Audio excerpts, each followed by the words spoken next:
ছাত্রদের গুলি করে পঙ্গু করে হাসপাতালে দেখতে যাওয়া ও মায়া কান্না এবং সাহায্য করার ঘোষণা জনগণের সাথে প্রতারণার শামিল। এক বিবৃতিতে এমন মন্তব্য করেছেন বিএনপি মহাসচিব মির্জা ফখরুল ইসলাম আলমগীর। আমার শুধুমাত্র ভাই না, মানে আমার বন্ধু বলেন, বেস্ট ফ্রেন্ড বলেন, ভাই বলেন, সবই ছিল। একসাথে আমরা সবসময় সবকিছু করতাম, একসাথে সব জায়গায় যেতাম, একসাথে মানে যত রকম যা কিছু আছে সবকিছু একসাথেই আমরা করতাম। রবিবার থেকে মঙ্গলবার পর্যন্ত সকাল 7টা থেকে সন্ধ্যা 6টা পর্যন্ত কারফিউ শিথিল করা হয়েছে বলে জানিয়েছেন স্বরাষ্ট্রমন্ত্রী আসাদুজ্জামান খান। ইসলামী ছাত্র শিবিরের সাবেক সভাপতি রাশেদুল হাসান সহ 3 জনকে আটকের পর রাজধানীর ধানমন্ডিতে জামায়াতের একটি গোপন অফিসে অভিযান চালিয়েছে পুলিশের কাউন্টার টেরোরিজম ইউনিট। গোপন এই কার্যালয় জিহাদি নানা বই লিফলেট দিয়ে ঠাসা অফিসটি। পুলিশ বলছে ডিপি নূরকে আমরা রিমান্ডে এনেছি, তার কাছে আমরা অনেক তথ্য পেয়েছি এবং তথ্যের ভিত্তিতে আমরা অন্য এটা এখন আমরা মিলিয়ে দেখছি। কোটা আন্দোলনকে পুঁজি করে দেশ জুড়ে তাণ্ডব চালায় দুর্বৃত্তরা। সরকারি গুরুত্বপূর্ণ স্থাপনায় হামলা চালানোর পাশাপাশি ব্যাপক লুটপাটও করা হয়। সাম্প্রতিক সময় ডক্টর ইউনূস সরকারের বিরুদ্ধে বেশ কঠোর কথাবার্তাই বলছিলেন এবং সেই কঠোর কথাবার্তা এখন অনেকটা। আসসালামু আলাইকুম ওয়া রাহমাতুল্লাহি ওয়া বারাকাতুহু। দর্শক মণ্ডলী, আপনাদের মাঝে আবারও নতুন একটি ভিডিও নিয়ে হাজির হলাম। আপনাদের খুবই গুরুত্বপূর্ণ ভিডিও দেখাতে চলেছি। আপনারা ভিডিওটি না টেনে সম্পূর্ণ ভিডিওটি ধৈর্য সহকারে দেখবেন। দর্শক, ইতিমধ্যে আমাদের দেশে আন্দোলন শুরু হয়ে গিয়েছে সরকার পতনের। বর্তমান সরকার যে ছাত্রদের উপর যে নির্যাতন চালিয়েছেন, এতে আসলে পুরো দেশ ক্ষেপে গিয়েছে। দর্শক, ইতিমধ্যে মির্জা ফখরুল ইসলাম আলমগীর সরকার পতনের উদ্দেশ্যে কি কথা বলেছেন এবং ছাত্ররা সরকারকে 24 ঘন্টার কি আলটিমেটাম দিয়েছেন এবং সরকারকে ছাত্ররা দাবি করেছেন, সে দাবিও এই ভিডিও জুড়ে রয়েছে। দর্শক, বেশি কথা বলবো না, আমরা মূল ভিডিও চলে যাব। এই ভিডিও জুড়ে অনেক গুরুত্বপূর্ণ রাজনৈতিক আলোচনা রয়েছে, আপনারা ধৈর্য সহকারে ভিডিওটি দেখবেন। তার আগে আপনাদের অনুরোধ করতে চাই, আপনারা যারা এখনো পর্যন্ত আমাদের এই চ্যানেলটি সাবস্ক্রাইব করেননি তারা অবশ্যই আমাদের চ্যানেলটি সাবস্ক্রাইব করবেন, পাশে থাকা বেল আইকনটি অন করে দিবেন, লাইক করবেন, কমেন্টস করবেন এবং ভিডিওটি সর্বোচ্চ শেয়ার করবেন। তাহলে চলেন সম্পূর্ণ ভিডিওটি ধৈর্য সহকারে দেখে আসা যাক। ঘটনা ঘটে, তবে কারফিউ জারি করে সেনাবাহিনী মোতায়েনের পর পরিস্থিতি কিছুটা স্বাভাবিক হয়। এরপরই সামনে আসতে শুরু করেছে ঘটনার পেছনের অনেক কারণ। চাঞ্চল্যকর তথ্য ফাঁস হয়েছে কোটা আন্দোলনের 2 সমন্বয়ক ও ভিপি নূরের। কি সেই তথ্য জানাচ্ছেন শাহাদাত রিফাত।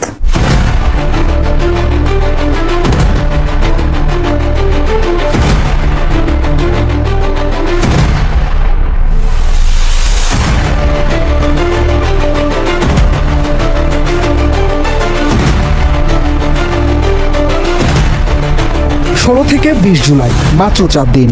কোটা সংস্কারের দাবিতে শিক্ষার্থীদের শান্তিপূর্ণ আন্দোলন রক্তক্ষয়ী সংঘাতে রূপ নেয়। কোটা আন্দোলনকে পুঁজি করে দেশজুড়ে তাণ্ডব আর নৈরাজ্য চালায় দুর্বৃত্তরা। টার্গেট করে একের পর এক হামলা, অগ্নিসংযোগ ও লুটপাট করা হয় সরকারি গুরুত্বপূর্ণ স্থাপনায়, যা ছাড়িয়ে গেছে স্মরণকালের সব রেকর্ড। পরিস্থিতি নিয়ন্ত্রণে পুলিশের পাশাপাশি দেশের বেশ কয়েকটি জেলায় মোতায়েন করা হয় বিজিবি। তারপরও কোনোভাবেই থামানো যাচ্ছিল না হামলা ও অগ্নিসংযোগ। আইন শৃঙ্খলা রক্ষাকারী বাহিনীর সাথে দফায় দফায় সংঘর্ষ হয় আন্দোলনকারীদের। এতে অনেক প্রাণহানির ঘটনাও ঘটে। নিহত হয় পুলিশ, সাংবাদিক, শিক্ষার্থী সহ অনেক সাধারণ মানুষ। বাধ্য হয়ে সরকার কারফিউ জারি করে, মোতায়েন করা হয় সেনাবাহিনী। এরপরই পরিস্থিতি কিছুটা স্বাভাবিক হয়। দৃশ্যমান হতে থাকে কোটা আন্দোলনের নামে দুর্বৃত্তদের তাণ্ডবের নানা চিত্র। সামনে আসতে শুরু করেছে ঘটনার পেছনের অনেক কারণও। গ্রেফতার করা হয়েছে হামলায় জড়িত অনেককেই।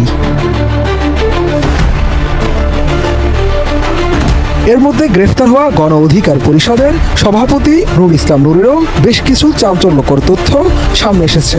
জানা যায়, আন্দোলনের নামে সরকার পতনের জন্য নূরের সঙ্গে আলোচনা করেন বৈষম্য বিরোধী ছাত্র আন্দোলনের অন্যতম 2 সমন্বয়ক নাহিদ ইসলাম ও সার্জিস আলম।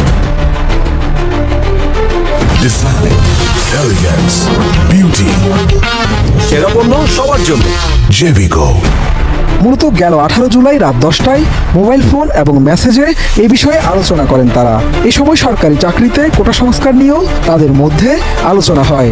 সেতু ভবনে হামলা ও অগ্নিসংযোগের ঘটনায় বরানী থানায় করা মামলায় এক প্রতিবেদনে মামলার তদন্ত কর্মকর্তা ও ডিবি পুলিশের ক্যান্টনমেন্ট জোনাল টিমের পরিদর্শক আবু সাইদ মিয়া এই তথ্য জানান।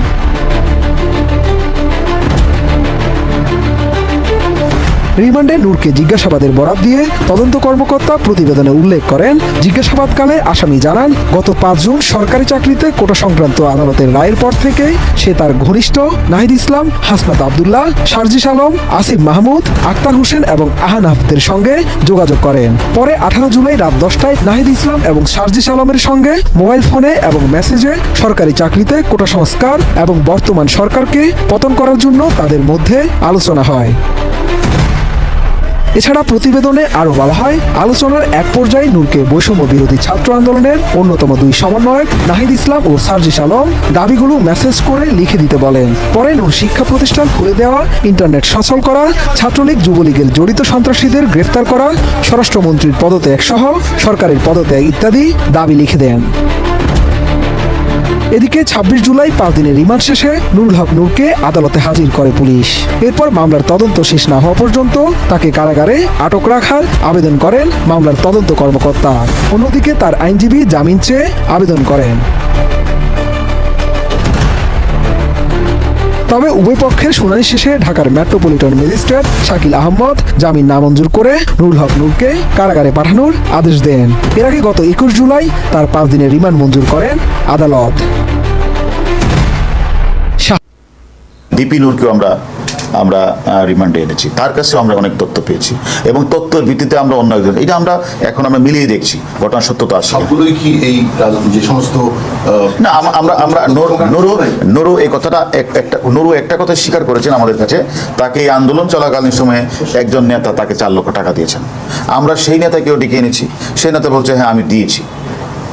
এখন বাকিটা কি জন্য দিয়েছেন এটা আমরা সমন্বয়কারীর সঙ্গে কি যোগাযোগ পেয়েছেন আপনারা যারা কোটা আন্দোলনে যারা আমরা সমন্বয়কারীদের সাথে তো নুরুর আমরা ডিজিটাল প্রুফই পেয়েছি। আমরা ইসলামী ছাত্র শিবিরের সাবেক সভাপতি রাশেদুল হাসান সহ 3 জনকে আটকের পর রাজধানীর ধানমন্ডিতে জামায়াতের একটি গোপন অফিসে অভিযান চালিয়েছে পুলিশের কাউন্টার টেরোরিজম ইউনিট। সিটিটিসির দাবি, সহিংসতা তহবিল সংগ্রহ সরবরাহ হতো গোপন ওই কার্যালয় থেকে। মিলেছে কোটা আন্দোলন ঘিরে সহিংসতা সমন্বয়ের নানা আলামতও। সিলন ফ্যামিলি ব্লেন্ডের কড়ালিকার আর সতেজ সাদের পারফেক্ট ব্লেন্ডে স্বপ্নেরা মিলুক টানা। শহীদ ফান্ড এখানে 5215 টাকা, এখানে ওই 2 জনের সিগনেচার। মহিলা বিভাগীয় ব্যয়, এমন আরও নানান রসিদ আর ডোনেশন আনার আলামত জামায়াতের ধানমন্ডির গোপন এ কার্যালয়ে। জিহাদি নানা বই, লিফলেট দিয়ে ঠাসা অফিসটি। পুলিশ বলছে দেশীয় এই অস্ত্র আর 11টি হাতবোমা অভিযানের পর পাওয়া গেছে এখানে।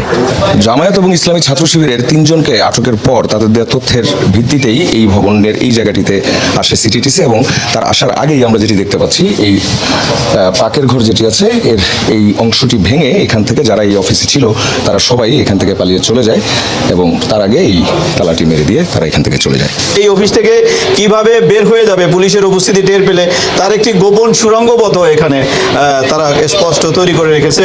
এবং আমাদের অফিসাররা যারা প্রথমে অফিসে ঢুকেছিল যে তাদের বাইরে থেকে লাইট দেখেছিল, কিন্তু যখন তারা ভিতরে ঢুকে তখন সমস্ত লাইট অফ করা ছিল। সিটিটিসি বলছে কোটা আন্দোলন ঘিরে সহিংসতার সমন্বয় করা হয়েছিল এখান থেকে। আটকদের জিজ্ঞাসাবাদে এর সপক্ষে জবানবন্দি পাওয়া গেছে বলেও জানান সিটিটিসি প্রধান। এই অফিস থেকেই তারা বিভিন্ন জায়গায় তারা ফান্ড দিয়েছে, এই অফিস থেকে তারা নির্দেশনা দিয়েছে এবং যারা বিভিন্ন তাদের যে ডোনার, তাদের যে সদস্যদের চাঁদা তারা এই অফিসে রিসিভ করেছে এবং এখান থেকে এবং এই আন্দোলনকে কেন্দ্র করে বেশ কিছু বড় বড় ডোনার তহবিল দিয়ে টাকা দিয়েছে, তাদের নামধাম আমরা পেয়েছি। ধানমন্ডি 5-এর অবসরপ্রাপ্ত সরকারি কর্মকর্তাদের হাসপাতালের পাশের ভবনের 4 তলায় জামায়াতের গোপন এই অফিস চলছিল 5 বছর ধরে। ছাত্রদের গুলি করে পঙ্গু করে হাসপাতালে দেখতে যাওয়া ও মায়া কান্না এবং সাহায্য করার ঘোষণা জনগণের সাথে প্রতারণার শামিল। এক বিবৃতিতে এমন মন্তব্য করেছেন বিএনপি মহাসচিব মির্জা ফখরুল ইসলাম আলমগীর।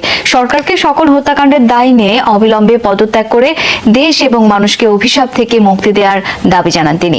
ফখরুল বলেন, সরকার জনরোষে পড়ার ভয়ে জোর করে ক্ষমতা আঁকড়ে থাকতে দেশে কারফিউ দিয়েছে, জনগণকে কর্মহীন রেখে অনাহারে দিনাতিপাত করতে বাধ্য করছে। বিএনপি মহাসচিব বলেন, এই অবস্থা থেকে জাতি দ্রুত মুক্তি চায় এবং এর জন্য প্রয়োজন রাজনৈতিক সমাধান। বিবৃতিতে বিএনপি নেতাকর্মী এবং শিক্ষার্থীদের বিরুদ্ধে দায়েরকৃত মামলা প্রত্যাহার এবং নিঃশর্ত মুক্তির দাবি জানান মির্জা ফখরুল।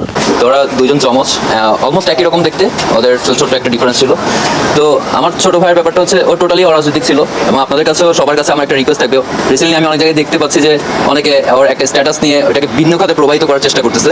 হ্যাঁ, আমার রিকোয়েস্ট, আমার পরিবারের পক্ষ থেকে একটা রিকোয়েস্ট, যাতে ওকে কোনো খাতে কোনো প্রবাহিত করা না হয়, কোনো ভিন্ন খাতে প্রবাহিত করা না হয়, সেটা আমাদের কাছে সবচেয়ে খারাপ লাগবে। এটাই আমার একটা মেন রিকোয়েস্ট আমার ভাইয়ের প্রতি। আর ও খুলনা ভার্সিটি থেকে অনার্স শেষ করছিল ম্যাথমেটিক্সের উপরে, এবং অন্যান্য ভার্সিটিতে ওর চান্স ছিল, বাট খুলনা ভার্সিটি গিয়েছিল। খুলনা ভার্সিটি আপনারা হয়তো অনেকেই জানেন, খুলনা ভার্সিটি নন পলিটিক্যাল একটা ইউনিভার্সিটি, যেটা খুব রেয়ার আমাদের দেশে আসলে। তো সেই জন্য ওর এটা খুবই পছন্দ ছিল। সে ওখানে কনভেনার হিসেবে ছিল, যে ছাত্র এবং টিচারদের মাঝখানে যে সেতু বন্ধনটা, সেটার দায়িত্বটা ও পালন করতো সেখানে। তো ও এখানে বেশ পপুলার ফেস ছিল, সবার সাথে বেশ মিশুক ছেলে ছিল। সেখান থেকে পাস করার পরে, গত বছর গ্র্যাজুয়েশন শেষ করার পরে, ও এখানে ডিউপিতে অ্যাডমিশন এক্সাম দেয় এবং MBA প্রফেশনালসের জন্য পড়াশোনা করছিল আর কি। তো ও এর আগে স্কাউটিং এর সাথে, ওর দুই ভাই আসলে স্কাউটিং এর সাথে পুরোপুরি রিলেটেড। ছোটবেলা থেকে আমাদের বাবা পূর্ণ সমর্থন দিয়েছেন আমাদেরকে, সবসময় মানুষকে সহযোগিতা করার ব্যাপারে। স্কাউটের বিভিন্ন ক্যাম্পে যাওয়ার সময় দেখা গেছে আমার বাবা ওদেরকে টাকা দিয়ে দিয়েছে যে ক্যাম্পে যাও, এভাবে করে বড় করা আর কি। তো স্নিগ্ধ মুগ্ধ দুইজনই ওরা স্কাউট থেকে ন্যাশনাল সার্ভিস অ্যাওয়ার্ড প্রাপ্ত। আপনারা হয়তো জানেন যে বনানীতে আগুন লেগেছিল রিসেন্টলি, সেখানে ওরা হেল্প করতে গিয়েছিল, যার কারণে ওরা স্কাউট থেকে ন্যাশনাল সার্ভিস অ্যাওয়ার্ড প্রাপ্ত। এবং আপনারা CCTV ফুটেজ চেক করতে পারেন, সব কিছু চেক করতে পারেন। ইভেন ওইখানে একটা কারোর প্রতি ইট পর্যন্ত ছুড়ে নাই যেদিন গিয়েছিল। ও নিজের টাকা দিয়ে, ও টোটালি সেলফ এমপ্লয়েড, ও ফ্রিল্যান্সার ছিল। আমার ছোট ভাই ও ফ্রিল্যান্সার স্নিগ্ধ। ওরা ওইখানে ডিজিটাল মানে ফ্রিল্যান্সিং এর জন্য ওরা বেশ কিছু অ্যাওয়ার্ডও পেয়েছে। তো টোটালি ওরা ফুললি সাপোর্ট দিয়ে নিজের টাকা দিয়ে পানি এবং বিস্কুট কিনে ওইখানে সবাইকে সাহায্য করতেছিল, যে মানুষ এখানে কষ্টের মধ্যে আছে, জাস্ট এইডিং এর হিসেবে সেখানে করতেছিল। এবং তার মধ্যে হঠাৎ করে গুলি বিদ্ধ হয় এবং ইন্তেকাল করে। আপনারা দোয়া করেন, দোয়াই একমাত্র কাম্য, যেটা ওর কাছে এখন যেতে পারবে। ও তো আমার শুধুমাত্র ভাই না, মানে আমার বন্ধু বলেন, বেস্ট ফ্রেন্ড বলেন, ভাই বলেন, সবই ও ছিল। একসাথে আমরা সবসময় সবকিছু করতাম, একসাথে সব জায়গায় যেতাম, একসাথে মানে যত রকম যা কিছু আছে সবকিছু একসাথেই আমরা করতাম। আর সবসময় একজন একজনের সাথে সবকিছু শেয়ার করতাম। কখনো এমন কিছু না, ইভেন ওর সবকিছু, ওর ইমেলের পাসওয়ার্ড, ফেসবুকের পাসওয়ার্ড, ব্যাংক অ্যাকাউন্টের পাসওয়ার্ড, সবকিছু আমার সাথে শেয়ার করা, আমি আমার সবকিছু ওর সাথে শেয়ার করা। তো আমাদের মধ্যে এরকম কোনো কিছু ছিল না যে একজনের সাথে লুকাবো, বা আমাদের মধ্যে অনেক বন্ডিং ছিল। আপনাদের কাছে এটুকু দোয়া, আমার ভাইয়ের জন্য আপনারা দোয়া করবেন, এবং আমার ভাইয়ের সাথে আরও যারা শহীদ হয়েছে তাদের সবার জন্য দোয়া করবেন। আল্লাহ যাতে সবাইকে জান্নাত নসিব করে। আমার একটা খুব মেমোরেবল স্মৃতি আছে, সেটা হলো যে ও একবার ISSB দিতে গেছিল এয়ারফোর্সে। ISSB টোটাল দুইবার দিয়েছে, দুইবার রেড কার্ড খেয়েছে। একবার একদম শেষের দিন যে রেড কার্ড খেয়েছে, ওর খুব ইচ্ছা ছিল বিমান বাহিনীতে GD পাইলট হিসেবে কাজ করবে। তো ওর কাছে কোনো ফোন ছিল না যখন ISSB থেকে বেরোচ্ছে। আমি MES এ যাচ্ছি বাস দিয়ে, ওকে রিসিভ করতে যাচ্ছিলাম, কিন্তু পুরোপুরি যেতে পারিনি। MES এ দেখি রাস্তার পাশে একলা বসে আছে, বসে কাঁদতেছে। তো এই স্মৃতিটা আমার কাছে সবসময় মনে থাকে, যে ওর এই একটা আক্ষেপ সবসময় থেকে যাবে, যে ও অনেক চেয়েছিল যে GD পাইলট হবে এয়ারফোর্সে, কিন্তু যে কোনো কারণেই হয়তো হতে পারেনি। আর এই স্মৃতি আমার সবসময় থেকে ছিল। আমরা অনেক ভিতরে, উত্তরা পূর্ব থানা আপনারা জানেন যে মেন রাস্তার অনেক দূরে। আর আমরা যে ইস্টিকুটুম যে একটা কমিউনিটি সেন্টার আছে, সেটা অনেক ভিতরে, মেইন রোড থেকে আরও পাশে এসে অনেকখানি ভিতরে। আমরা সেখানে ছিলাম এবং আমি এবং মুগ্ধ পানি বিতরণ অবস্থায় ছিলাম। আপনারা যে ভিডিওটা দেখবেন সেখানে দেখতেই পাবেন যে আমার হাতেও পানির বোতল এবং মুগ্ধর হাতে পানির বোতল এবং প্যাকেট ছিল এবং বিস্কিট ছিল। ও আসলে আমাকে বলছিল যে আমরা এখান থেকেই পানি বিতরণ শুরু করি। আমরা পানি বিতরণ করছিলাম, তো সেখানে টিয়ার গ্যাস এবং যে কারণে আমরা কিছুটা মানে দুর্বল হয়ে সেখানে কিছুক্ষণ বসলাম এবং বসা অবস্থায় মুগ্ধ এবং আমি পানি দিচ্ছিলাম সবাইকে। তো হঠাৎ করেই দেখলাম যে অনেকেই দৌড়ে আসছে, আমরাও দেখলাম। দেখার সাথে সাথে আমি জাস্ট ওর পায়ের উপর হাত রেখে বললাম যে মুগ্ধ চল, দৌড় দিই। মুগ্ধ আমাকে শেষবারের মতো বললো যে চল চল। বলার পর আমরা সেখানে, আমি যখন মুগ্ধকে বললাম চল, মুগ্ধ আমাকে সাথে সাথেই বললো যে চল। আমরা তিনজন ছিলাম বসা। আমার মুগ্ধর খুলনা ইউনিভার্সিটির একটা বন্ধু এসেছিল, নাম জাকির। ও ছিল সবার প্রথমে, দ্বিতীয়ত ছিল মুগ্ধ এবং সবার শেষে ছিলাম আমি। জাকির সাথে সাথে উঠে যায় এবং দৌড় দেয়। কিছুক্ষণ পরেই আমিও দৌড় দিই। দৌড় দেওয়ার পর আমি 2 থেকে 3 কদম যাবার পর যেটা দেখতে পাই যে জাকির আমার সামনে আছে এবং সবাই দৌড়াচ্ছে, কিন্তু মুগ্ধ আমার সামনে আর নেই। তখন আমি ওই জায়গাতেই থেমে যাই এবং ঘুরে তাকিয়ে দেখতে পেলাম যেটা আছে মুগ্ধর হাতে সেই পানির বোতল, বিস্কিটের ব্যাগ। সেই অবস্থাতেই মুগ্ধ মাটিতে পড়ে যাচ্ছে এবং আমার দিকে তাকিয়ে আছে। তখন দৌড়ে যাই, মুগ্ধকে তোলার চেষ্টা করি। তো সাথে একজন ছিল যারা সহযোগিতা করে। আমরা সাথে সাথেই হাসপাতালের, যেহেতু ক্রিসেন্ট হাসপাতাল সাথেই ছিল, সাথে সাথে আমরা ক্রিসেন্ট হাসপাতালে নিয়ে যাই। তারপর স্নিগ্ধকে জানাই এবং কিছুক্ষণ পর ডাক্তার যেটা আমাদেরকে জানালেন যে ওর কোনো পালস খুঁজে পাওয়া যাচ্ছে না এবং ডাক্তার মৃত হিসেবে ঘোষণা করলেন। আমরা গিয়েছিলাম 3:30 থেকে 4:45 সময়। আমরা সেখানে উপস্থিত হই। যাওয়ার পরে প্রথমত যেটা দেখতে পাই যে অনেকেই আহত অবস্থায় এবং ক্ষতবিক্ষত অবস্থায় ফিরে আসছেন। প্রথমত আমরা রিক্সা থেকে নামার পর, ভাড়া দেওয়ার পর প্রথম কাজ যেটা ছিল, আমি আর মুগ্ধ মিলে যত যাকেই সামনে পেয়েছি আমরা ক্রিসেন্ট হাসপাতালে নেওয়ার চেষ্টা করছিলাম। হাসপাতালে আমি আর মুগ্ধ মিলে কোলে করে কাউকে কাঁধে নিয়ে, কাউকে রিক্সায় তুলে আমরা নিয়ে যাচ্ছিলাম। এমনও একবার হয়েছে যে রিক্সায় আমি উঠে গেছি, একজনকে নিয়ে কোলে করে, মুগ্ধ উঠতে পারেনি। আমি হাইকেয়ার হাসপাতালে চলে গিয়েছিলাম সামনে। তখন আমাকে কল দিয়ে বলতেছে যে দূরে কিন্তু যাইস না, কাছাকাছি থাক। তো এভাবেই একসাথে আমরা সহযোগিতা করার চেষ্টা করছিলাম। আমরা 3:30 থেকে 4:30 গিয়েছি, আর সর্বশেষ আমি একটা মুগ্ধর ছবি তুলে দিয়েছিলাম, সেটা ছিল 5:46 আর তার 3 থেকে 4 মিনিট পরেই এই দৌড়ের ঘটনাটা হয় এবং সাথে সাথে মুগ্ধর মাথায় গুলিটা লাগে। আমার নাম নাইমুর রহমান আশিক। না, আমি ওর স্কুল ফ্রেন্ড, উত্তর হাই স্কুলে আমরা ক্লাস 6 থেকে আমি স্নিগ্ধ। সাম্প্রতিক সময় ডক্টর ইউনূস সরকারের বিরুদ্ধে বেশ কঠোর কথাবার্তাই বলছিলেন এবং সেই কঠোর কথাবার্তা এখন অনেকটা বেড়ে গেছে, বহুগুণ বেড়ে গেছে। এই আন্দোলনটা যেটা চলছে সেটা প্রসঙ্গে তিনি ফ্রান্সের প্যারিস থেকে বিবৃতি দিয়েছেন। আমরা অনেকে জানি উনি এই মুহূর্তে প্যারিসে আছেন, কারণ এবারকার যে প্যারিস অলিম্পিক সেটা ডক্টর ইউনূসের কনসেপ্টের উপরে হচ্ছে, সুতরাং উনি ওখানে অত্যন্ত সম্মানিত একজন অতিথি। এছাড়াও তিনি ভারতের দ্য হিন্দু, ভারতের সবচেয়ে প্রেস্টিজিয়াস ইংরেজি পত্রিকা হিসেবে এটাকে ধরা হয়, তার সাথে একটা সাক্ষাৎকার দিয়েছেন। ওই সাক্ষাৎকারটাকে একটু গুরুত্ব দিতে চাই এবং সেখানে তিনি কিছু কথা বলেছেন যেগুলো আমাদের গুরুত্ব পাওয়ার দাবি রাখে। আমি আসবো সেই জায়গায়, এবং তার এই বক্তব্য এবং প্রধানমন্ত্রীর সাম্প্রতিক আচরণ মেলালে আমাদের মনে হতে পারে সরকার তার গদি টিকিয়ে রাখতে খুব বড় দুশ্চিন্তায় পড়ে গেছে। আমরা খেয়াল করছি প্রধানমন্ত্রী গতকাল ঢাকা মেডিকেল কলেজ হসপিটালে গেছেন, আজও উনি একটা হসপিটাল, সম্ভবত পঙ্গু হসপিটালে গেছেন, কথা বলেছেন। উনি যারা আহত হয়েছে তাদেরকে দেখছেন, তাদের জন্য দুঃখ প্রকাশ করছেন, উনি কাঁদছেন, আমরা এগুলো সবই দেখলাম। বাট আমরা একটা কথা বলি না, ইটস টু লেট, অনেক দেরিতে হয়েছে। এই হত্যার কারণে যদি তাড়াহুড়ো করে হসপিটালে যেতেন তারপরও মানুষের শোক আসলে উপশম হতো না, মানুষের ক্ষোভ ক্রোধ উপশম হতো না। কিন্তু তিনি হসপিটালে গেলেন কিছু স্থাপনা ভিজিট করার পর, মেট্রো রেল দেখতে গিয়ে প্রথম আবেগে আপ্লুত হয়েছিলেন। মানে যে মানুষ, যে দেশের মানুষ খুন হয়ে যায়, অন্তত 210 হয়ে গেছে সংখ্যা বহুগুণ হবে, কিন্তু অফিসিয়ালি আমরা জানি, সরকারের অফিসিয়াল কথা বলছি না, অন্তত 210 মৃত্যুর মধ্যে যখন মানুষ আলোচনা শুনে মেট্রো রেল ভেঙে দেওয়া হয়েছে, এটা কত খারাপ, এলিভেটেড এক্সপ্রেসওয়ে, বিটিভি, এগুলো কত খারাপ। সেই শোকের পর, সেই শোকে আমরা বলি না মানে ক্ষতের মধ্যে লবণ ছেটানোর মতো ব্যাপার, তারপর গিয়ে যখন এগুলো করছে খুব বেশি ভালো হবে তা না, কিন্তু প্রধানমন্ত্রী যাওয়াটা ইন্ডিকেট করে উনি তীব্র চাপের মুখে আছেন, কোনো সন্দেহ নেই। উনি কোনোভাবেই ভেতর ওনার উপরে যেগুলো আমরা সব আমাদের সামনে প্রকাশ্য হয়ে উঠবে না, এসব চাপের মুখোমুখি হচ্ছেন, ওগুলো ঠিক সামলাতে পারছেন না। এবং উনি এখন এই মুহূর্তে চেষ্টা করছেন দেশের মানুষের মধ্যে ক্ষোভ কিছুটা কমিয়ে আনা, কারণ আমরা খুব লজিক্যালি ধারণা করতে পারি মানুষের ভয় ভেঙে গেছে, ক্রমাগত একটার পর একটা আন্দোলন আসতে থাকবে, মানুষ রাস্তায় নামতে থাকবে, মানুষ মরতে শিখে গেছে। যাই হোক, ডক্টর ইউনূস দ্য হিন্দুর সাথে সাক্ষাৎকার, একটা দীর্ঘ সাক্ষাৎকার দিয়েছেন। দু একটা জায়গা আমি একটু পড়ি। প্রথম হচ্ছে এই যে বর্তমান যে আন্দোলন, সেই প্রসঙ্গে ওনাকে যখন জিজ্ঞেস করা হয়েছে, উনি খুব ক্লিয়ারলি বলছেন যে কারফিউর মধ্যে আমি বিমানবন্দরে গিয়েছি, এটা মানব জমিন ট্রান্সলেট করে পাবলিশ করেছে, এটা একটা গুরুত্বপূর্ণ কাজ আমি মনে করি, কারণ দ্য হিন্দুর আপনি যদি সাবস্ক্রাইবার না হন তাহলে হিন্দু পেওয়াল দিয়ে আপনি পুরোটা পড়তে পারবেন না। যাই হোক, এখন বড় কাজ হয়েছে, মানব জমিন অনেক সময় এরকম কাজ করেছে আমাদের জন্য। তুমি কারফিউর মধ্যে বিমানবন্দরে গেছেন, পরিস্থিতিতে সরকার যেভাবে দেখাচ্ছে যেন বিদেশি কোনো সেনা বাংলাদেশে আগ্রাসন চালিয়েছে, তাই সেনা ও আধা সামরিক বাহিনীকে বুলেট সহ নামানো হয়েছে বিক্ষোভকারীদেরকে দমিয়ে রাখতে। তারা তাদেরকে পরাজিত করার মুডে ছিলেন, তারা শৃঙ্খলা ফেরানোর মুডে ছিলেন। মানে ভাষাগুলো খেয়াল করি, উনি কত তীব্র এবং কঠোর ভাষায় কথা বলছেন। ফলে যা ঘটেছে সেটা কি, কেন তারা সেরকম বাহিনীকে নামিয়েছে, সব রকম বাহিনীকে নামিয়েছে? সরকারকে একটি বিদেশি শক্তি যে বুলেট দিয়ে স্থানীয়দের দমন করছে, তারা তো আপনার নিজের দেশের নাগরিক, বিশ্ববিদ্যালয়ের শিক্ষার্থী, তারা তো সমাজের শীর্ষ শতকরা 1 তারা দেশকে পরিচালনা করতে প্রস্তুত। এরকম আলোচনা উনি করছেন, যেটা আমরাও বলছি যে বিদেশি শত্রু বাহিনীর বিরুদ্ধে আপনি ভিনদেশী নাগরিকদের উপর এটা করতে পারেন না। বাংলাদেশের সাথে অন্য একটা দেশে যদি যুদ্ধ লেগে যায়, ওদের সাধারণ নাগরিকের সাথে আপনি এটা করতে পারেন না। আপনি ওদের সোলজারের সাথে মুখোমুখি যুদ্ধে এসব করতে পারেন। এখানে যা করা হয়েছে, উনি অনেক কথা বলছেন। একটা জায়গায় এরকম আছে, গণতন্ত্র হলো জনগণকে সুরক্ষা দেয়া, সব মানুষকে ধর্ম, রাজনৈতিক মতামত বা অন্য যে কোনো মতবিরোধ থাকলে তাদেরকে সুরক্ষা দেওয়া হলো গণতন্ত্র। যদি একজন নাগরিকের অন্য একজনকে হত্যা করতে চায়, তাহলে যিনি হামলা শিকার হচ্ছে তাকে সুরক্ষিত রাখা হলো রাষ্ট্রের দায়িত্ব। হামলাকারীকে হত্যা হলো এক্ষেত্রে শেষ বিকল্প, প্রথম না। কিন্তু বাংলাদেশ সরকার সেভাবেই সাড়া দিয়েছে, শেষ বিকল্প নয়, প্রথম বিকল্প হিসেবে হত্যা করেছে। আমরা হত্যার অসংখ্য ভিডিও আমাদের সামনে আসতে দেখেছি, কিভাবে অ্যাসল্ট রাইফেল দিয়ে এগুলি করা হচ্ছে এবং অন্যান্য গুলি তো করা হয়েছে, একদম প্রকাশ্যে কোনো উস্কানি ছাড়া, কোনো রকম থ্রেটেন্ড অবস্থায় যাওয়া ছাড়াই, জাস্ট খুন করার জন্য এই বাহিনীগুলোকে নামিয়ে দেওয়া হয়েছিল। উনি যে আন্তর্জাতিক আহ্বান জানিয়েছেন, আমাদের মনে আছে যে এই ঘটনা যখন শুরু হলো তখন ডক্টর ইউনূস একটা আহ্বান জানিয়েছেন। আমাদের দেশে যেহেতু ইন্টারনেট ছিল না, এক্স্যাক্টলি আহ্বানটা আমরা পড়তে পারি, কিন্তু টিভি নিউজে দেখেছি পররাষ্ট্রমন্ত্রী সেটাকে কন্ডেম করছেন এবং বলছেন ডক্টর ইউনূসের এই আহ্বান রাষ্ট্রদ্রোহিতার শামিল, রাষ্ট্রদ্রোহিতার শামিল। সরাসরি রাষ্ট্রদ্রোহিতা বলেন নাই, আমি জানি না পররাষ্ট্রমন্ত্রী এতটা লাগাম কিভাবে মুখে রাখলেন। যাই হোক, সেই প্রসঙ্গে তাকে জিজ্ঞেস করা হয়েছিল, তখন ডক্টর ইউনূস জবাব দিচ্ছেন, কোনো আনুষ্ঠানিক সাড়া পেতে আমি চাইনি, ওই আহ্বানের কথা বলছেন। আমি আশা করেছিলাম তারা তাদের অনানুষ্ঠানিক সম্পর্কে এবং চ্যানেল ব্যবহার করে আমাদের নেতাদের বিরত রাখতে পারবেন, গণতন্ত্র আদর্শ থেকে সরে যাওয়ার গুরুত্ব সম্পর্কে তাদেরকে অবহিত করবেন। বন্ধু প্রতিম অ্যাকশনের দিকে শুধু ফোন দিয়ে হাতে নিয়ে বলতে পারতেন বাংলাদেশে কি ঘটছে, বন্ধুর জন্য বন্ধু যা করে তাহলে পরিস্থিতিকে ঠান্ডা করা, যা জনগণের জীবন রক্ষায় সহায়ক হয়। নেতাদের বন্ধু আছেন, বন্ধু হিসেবে কিছু করা যায়। সংকটের সময় যদি আপনি ভালো পরামর্শ না দেন আপনি তাহলে কেমন বন্ধু? তার মানে উনি যেটা এক্সপেক্ট করেছিলেন, উনি ইনফ্যাক্ট ওই বিবৃতিতে আমরা পরে দেখেছি উনি আন্তর্জাতিক কমিউনিটির কাছে আহ্বান জানিয়েছে যেন বাংলাদেশে এই নৃশংসতা, এই বর্বরতা, এই হত্যাকাণ্ড বন্ধ হয়। সেটা হয়নি। ভারতের কথা এসছে, ভারত বলছে অভ্যন্তরীণ বিষয়।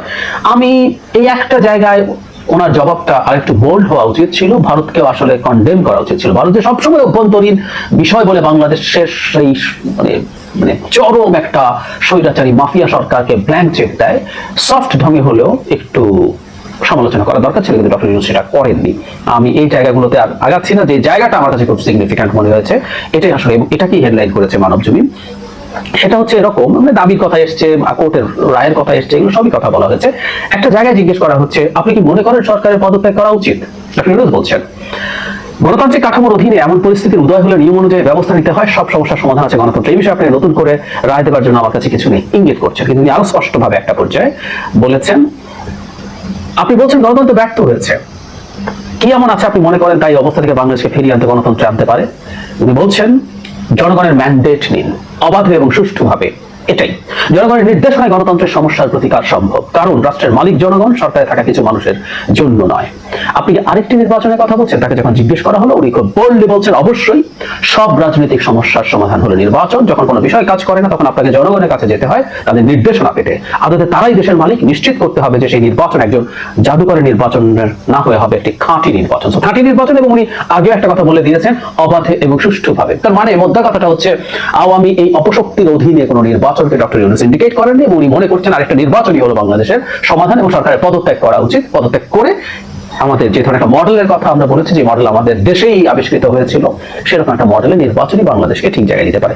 একদম এটাই হচ্ছে বটম লাইন। বাংলাদেশের আর কোনো রকম কোনো সেরে ওঠার, সুস্থ হয়ে ওঠার সম্ভাবনা নাই।